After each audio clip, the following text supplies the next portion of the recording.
Pronoun reference is the idea that if you have a pronoun, you need to make sure that it refers back clearly to a noun that came before.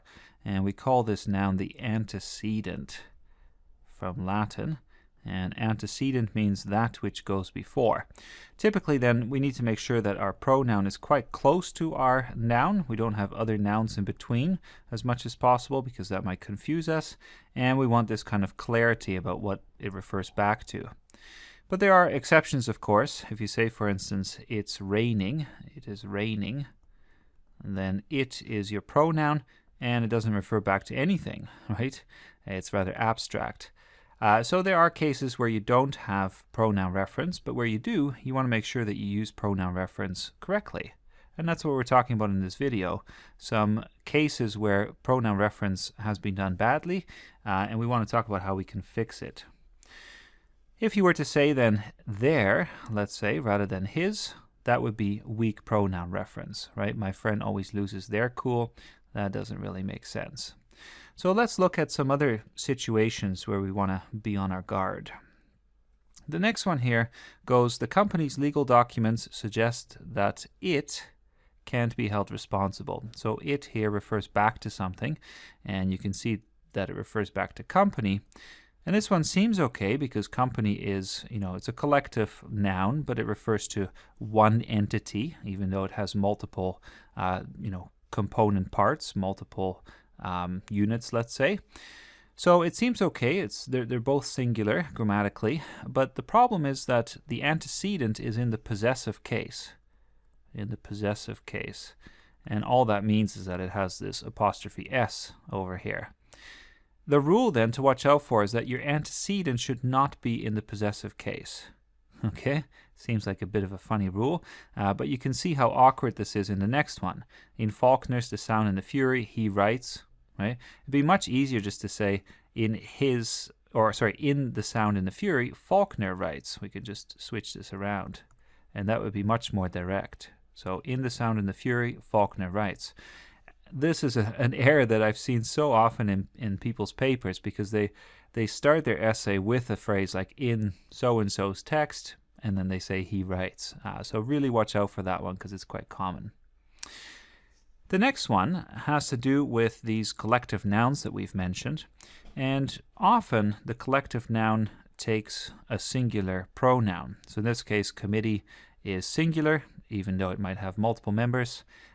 Its is singular as well, and that's correct. But sometimes you can break that rule. If you take a collective noun like jury, and you're talking about the individual members, okay, then in some cases you're allowed to use a plural pronoun. In this case it says the jury was told that they should not follow any media coverage. Should be a period there, I guess. And if that's, if the jury members are each individually being instructed to do this, then you would be allowed to say they, although maybe it sounds a little bit awkward. Okay, so watch out for collective nouns. The next one has to do with indefinite pronouns, and everyone is one of these. I'm only going to look at one example here with you because we have a separate video on shifts in perspective. Shifts in perspective that have to do with pronouns, and I would suggest you have a look at that. But the main thing to watch out for is that if you have these indefinite pronouns like everyone, somebody, someone, each, and so on, they can often be a little bit tricky.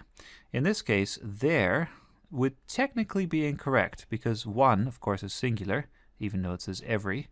And so it should be, these days everyone wants to have his or her.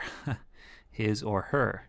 That would be grammatically correct. And in an essay, you probably want to go with that option.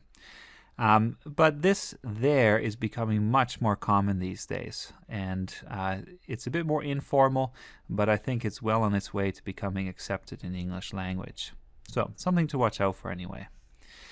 Two more here. Now we've mentioned this issue of gender, his or her, and the general rule is that if you have to refer to gender, if you have to be politically correct multiple times in a row, like he or she and him or her, it gets a little bit awkward, it gets a bit tedious. In that case, what I would suggest to you is that you put these pronouns in the plural. So you might say something like, when people are nervous, right? When people, that's plural, are nervous, they are more likely to stutter, and this may affect people's perception of them.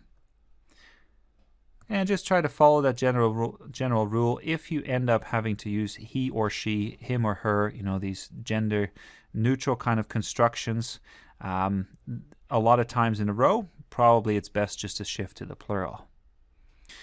And then the last one here shows a pronoun that has multiple possible antecedents.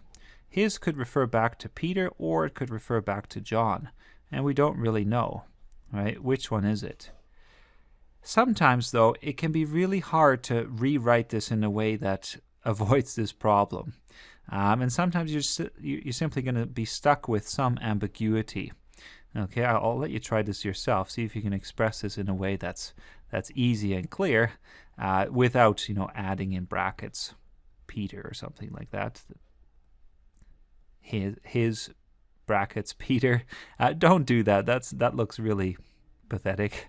But without doing that, see if you can actually rewrite it for clarity. And if you can't, then maybe you need to rewrite the whole sentence from scratch and start over completely. Or maybe leave it as is and just accept a little bit of ambiguity once in a while. Okay, that's it for pronoun reference. Hopefully you can avoid these grammatical mistakes.